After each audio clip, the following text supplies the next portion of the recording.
If you can't fly, run. If you can't run, walk. If you can't walk, crawl. But by all means, keep moving. Martin Luther King, Jr. Around the world, people who are physically active are happier and more satisfied with their lives. This is true whether their preferred activity is walking, running, swimming, dancing, biking, playing sports, lifting weights, or practicing yoga. People who are regularly active have a stronger sense of purpose, and they experience more gratitude, love, and hope. They feel more connected to their communities, are less likely to suffer from loneliness or become depressed. These benefits are seen throughout the lifespan. They apply to every socioeconomic strata and appear to be culturally universal. Importantly, the psychological and social benefits of physical activity do not depend on any particular physical ability or health status. They have been demonstrated in people with chronic pain,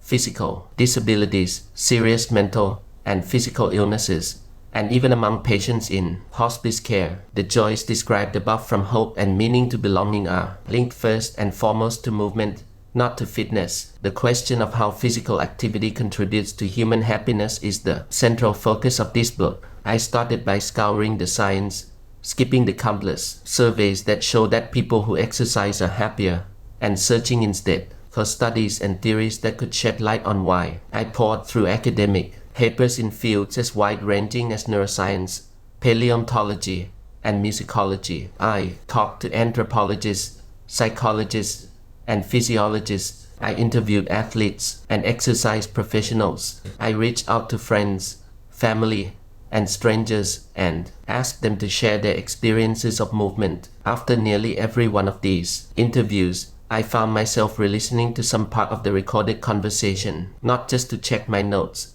but because I wanted to hear their stories again. Many of the individuals I spoke with were brought to tears as they explained what movement meant to them. By the third time I found myself typing, "She teared up" while telling me about this.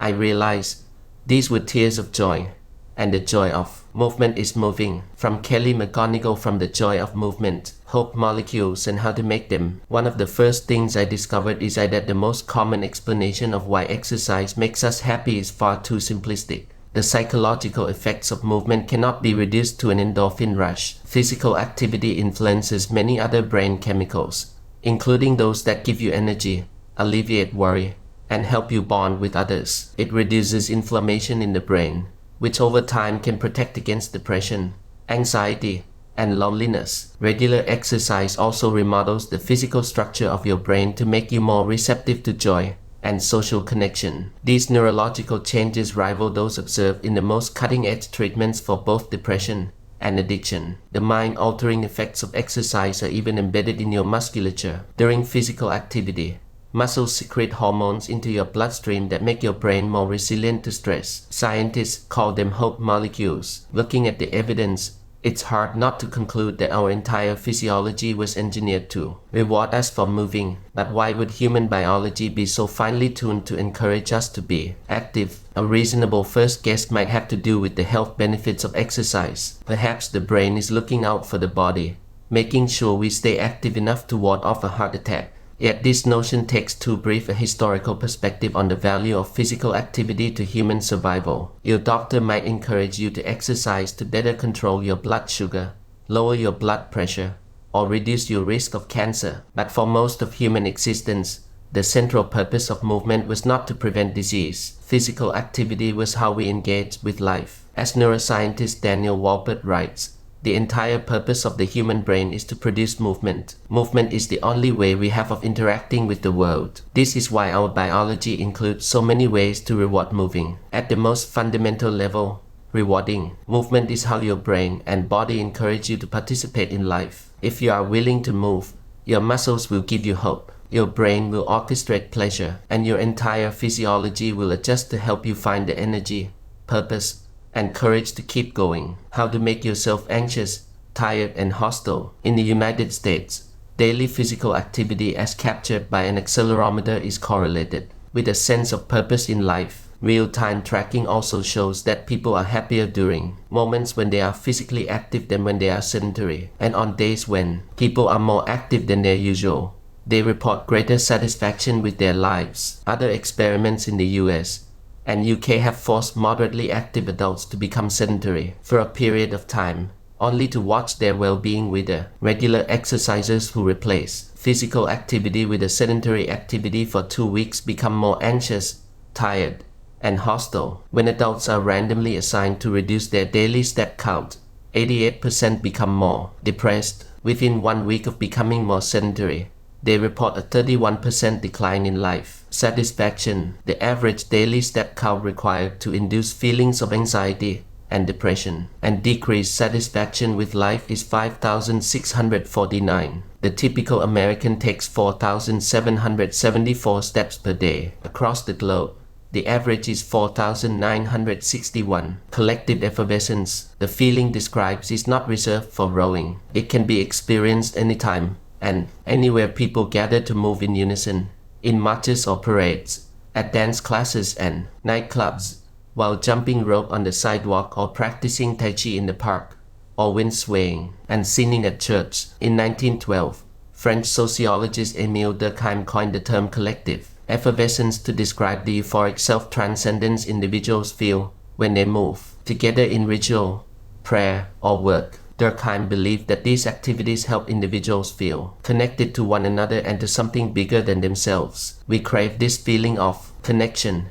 and synchronized movement is one of the most powerful ways to experience it. The joy of collective effervescence helps explain why fitness friendships and sports teams feel like family, why social movements that include physical movement inspire greater solidarity and hope, and why individuals feel empowered when they join others to walk, run, or ride for a cure. As with the runner's high, our capacity for collective effervescence is rooted in our need to cooperate to survive. The neurochemistry that makes moving in unison euphoric also bonds strangers and builds trust. This is why moving together is one of the ways humans come together. Collective action reminds us that we are part of, and moving in community reminds us where we belong, how we endure. One of the most celebrated moments of Olympic history took place at the 1992 Games in Barcelona, when British runner and world record holder Derek Redmond finished the 400-meter semifinals dead last. An injury had kept him from competing in the 1988 Games in Seoul, and Barcelona was widely considered his opportunity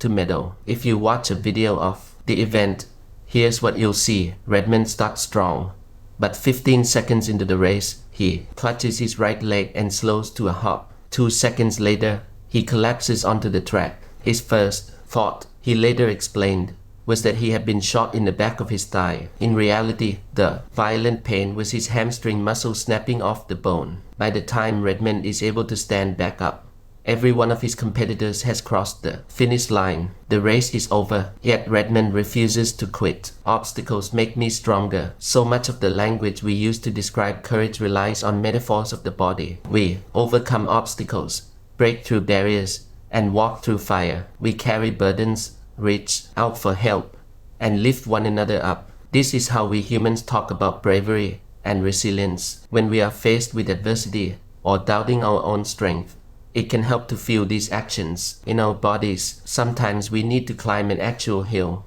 pull ourselves up, or work together to shoulder a heavy load to know that these traits are part of us. The mind instinctively makes sense out of physical actions. When you embrace the metaphorical meaning of movements, you can literally sense the strength that is in you and the support that is available to you. Human beings are also storytellers, and the stories we choose to tell shape how we think about ourselves and our world. One of the most powerful ways that movement can affect us is through its ability to change our most deeply held stories. Whether it's by plunging into a pool of muddy water, learning how to hold a headstand, or lifting more weight than you ever thought possible, physical accomplishments can change how you think about yourself and what you are capable of. Do not underestimate how significant such a breakthrough can be. When Aurelia Ming Senrat was in her early 20s, she was depressed, living in a city far away from her family and friends, and unhappy at work. She made a plan to take her own life. The day she intended